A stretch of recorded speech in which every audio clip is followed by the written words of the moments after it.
In this video, we will see an example for linear SVM. So now let us consider this particular example. Given the following positively labeled data points in R squared. So what is the meaning of R squared is 2 stands for 2D plane.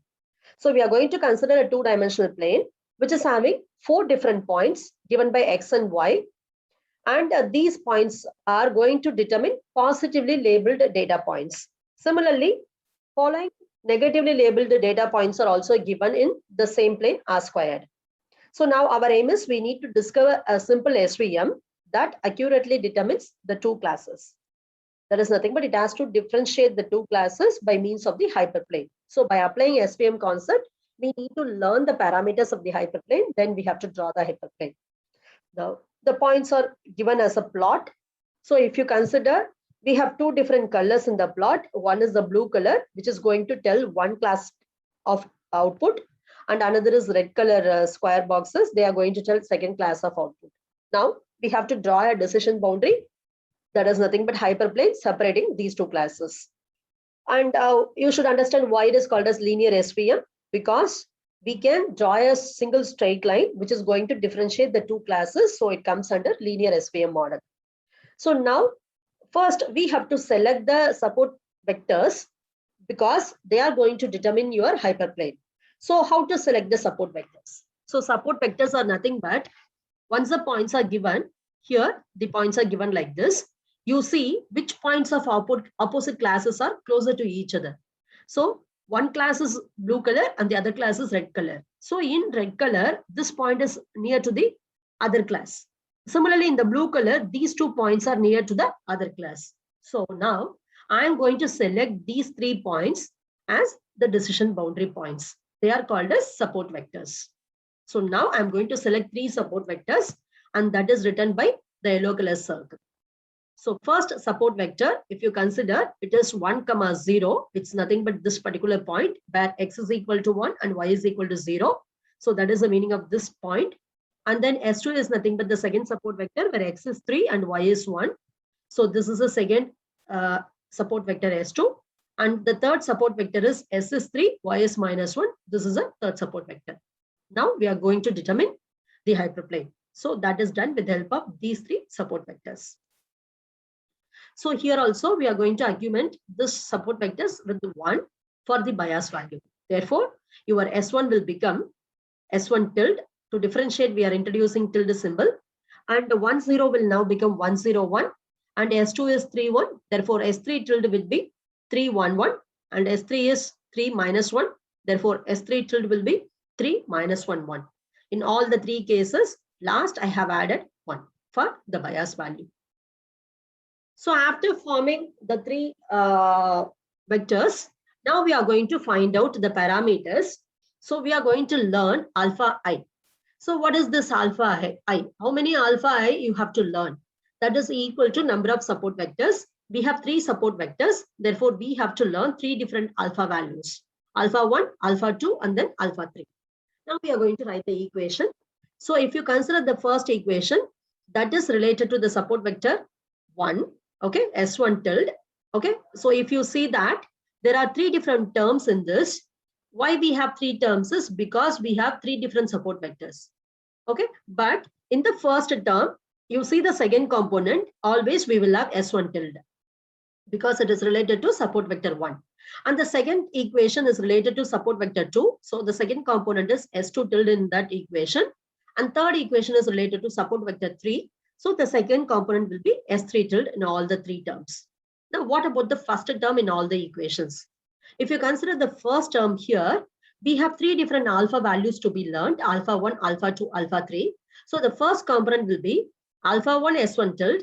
And in this first component is alpha 2 S2 tilde and alpha 3 S3 tilde. So this will be same in all the 3 equations. Okay. Now, how to write this particular right-hand side? If you consider the right-hand side, it depends upon which whether your support vector represented in that equation is in the positive boundary or in the negative boundary. As I already told you, you consider this diagram. This is S1, and then we have this as S2 and this as S3. So S1 lies in the negative boundary, and then S2 and S3 lies in the positive boundary. So we are going to write for S1 as -1 and for S2 and S3 as +1. So because of that only, here I am writing in the equation of S1 as -1. In the equations of S2 and S3, I am writing +1 respectively.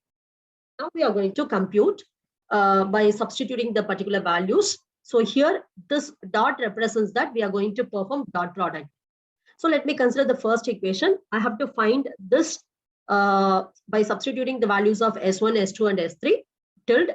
So consider the first equation. We have alpha 1, write it as such because we need to compute that value. And S1 tilde, S2 tilde, S3 tilde, you can substitute from the previous slide. So this we have to consider.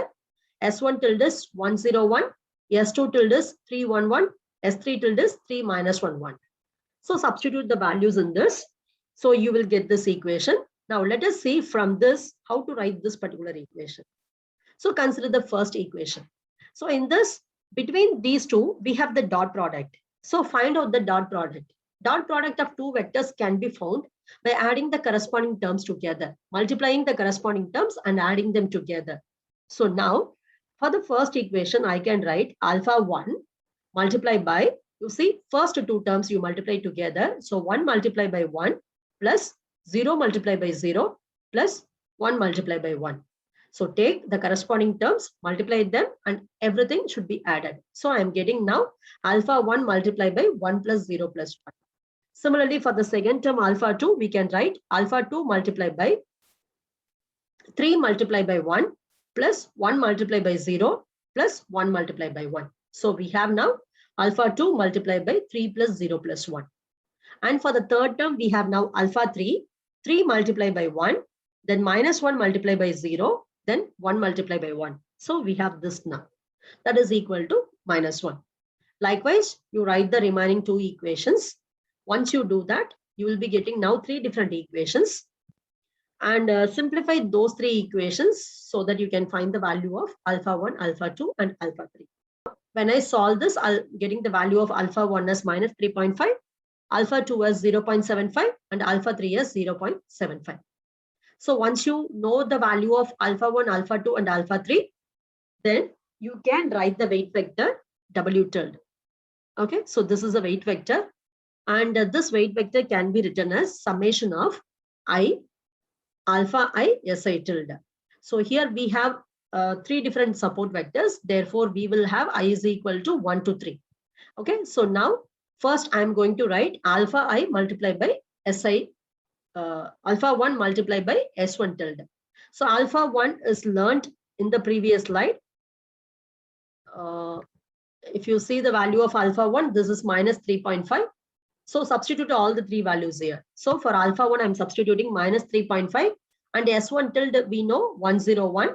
Similarly, plus alpha 2 S2 tilde plus alpha 3 S3 tilde.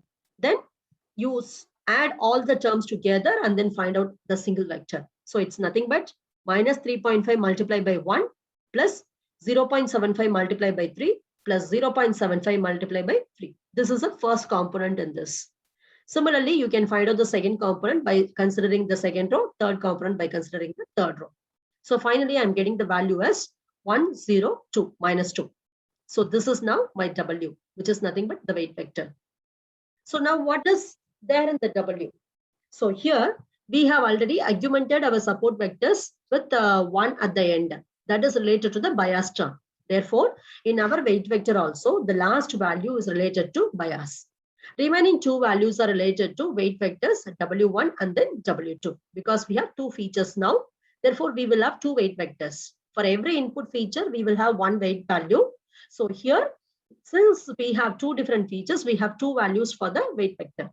So now we can say that our weight W is nothing but first 2 terms, 1 and 0.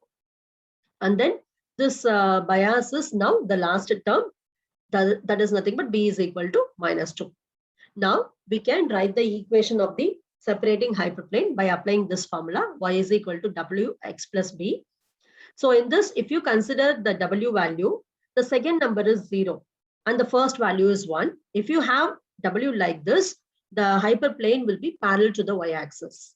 Suppose if your W is 0, 1, hyperplane will be parallel to the x-axis. If W is 1, 1, hyperplane will be passing diagonally. Okay, it will pass like this. Now, since W is 1, 0, we have to draw the hyperplane parallel to the y-axis. So I have to draw like this. Now, where I am going to draw, that is decided by the second value B. If you consider here, bias is -2. When the bias is -2, you draw this in the positive axis passing through +2. Suppose if the bias is +2, you will be drawing that vertical line that is parallel to the y-axis passing through x is equal to -2. Okay, so negate this value here. Since it is -2, my vertical line is passing through the point +2 in the x-axis. So now this is your hyperplane. So if you consider the hyperplane is passing through 2, and your one of the decision boundary will be here through this support vector, and the second decision boundary will be here through these two support vectors. Okay, and if you find the distance between those two decision boundaries, it is 1 here and this side 1. 1 plus 1 is 2. So the maximum margin is now 2 for this particular example. So with this, the linear SVM problem is over.